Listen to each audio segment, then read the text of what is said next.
Corona के प्रभाव से हमारी मन की बात भी अछूती नहीं रही है। जब मैंने पिछली बार आपसे मन की बात की थी, तब पैसेंजर ट्रेनें बंद थी, बसें बंद थी, हवाई सेवा बंद थी। इस बार बहुत कुछ खुल चुका है। श्रमिक स्पेशल ट्रेनें चल रही हैं, अन्य स्पेशल ट्रेनें भी शुरू हो गई हैं। तमाम सावधानियों के साथ हवाई जहाज उड़ने लगे हैं। धीरे धीरे उद्योग भी चलना शुरू हुआ है। यानी अर्थव्यवस्था का एक बड़ा हिस्सा अब चल पड़ा है, खुल गया है। ऐसे में हमें और ज्यादा सतर्क रहने की आवश्यकता है। 2 गज की दूरी का नियम हो, मुंह पर मास्क लगाने की बात हो सके वहां तक घर में रहना हो, ये सारी बातों का पालन, उसमें जरा भी ढिलाई नहीं बरतनी चाहिए। देश में सबके सामूहिक प्रयासों से कोरोना के खिलाफ लड़ाई बहुत मजबूती से लड़ी जा रही है। जब हम दुनिया की तरफ देखते हैं तो हमें अनुभव होता है कि वास्तव में भारतवासियों की उपलब्धि कितनी बड़ी है। हमारी जनसंख्या ज्यादातर देशों से कई गुना ज्यादा है। हमारे देश में चुनौतियां भी भिन्न प्रकार की हैं। कोरोना की वैक्सीन पर हमारी लैब्स में जो काम हो रहा है, उस पर तो दुनिया भर की नजर है और हम सबकी आशा भी।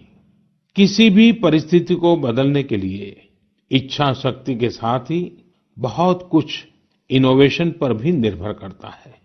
हजारों सालों की मानव जात की यात्रा लगातार इनोवेशन से ही इतने आधुनिक दौर में पहुंची है।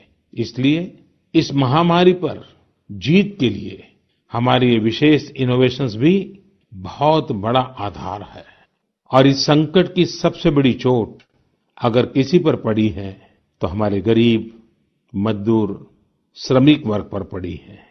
उनकी तकलीफ, उनका दर्द, उनकी पीड़ा शब्दों में नहीं कही जा सकती। हम में से कौन ऐसा होगा जो उनकी और उनके परिवार की तकलीफों को अनुभव न कर रहा हो। हम सब मिलकर इस तकलीफ को, इस पीड़ा को बांटने का प्रयास कर रहे हैं।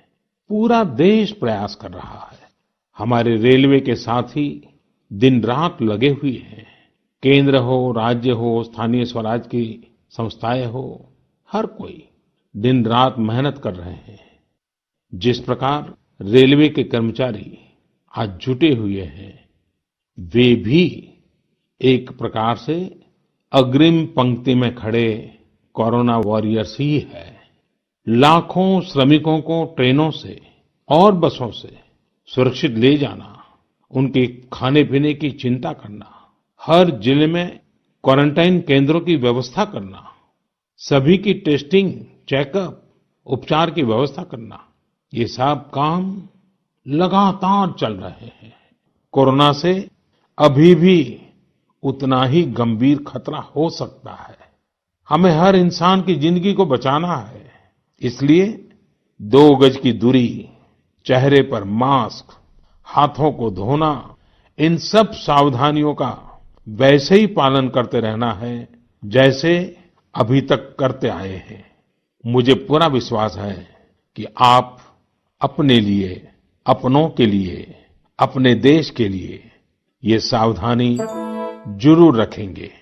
इसी विश्वास के साथ आपके उत्तम स्वास्थ्य के लिए मेरी हार्दिक शुभकामनाएं हैं।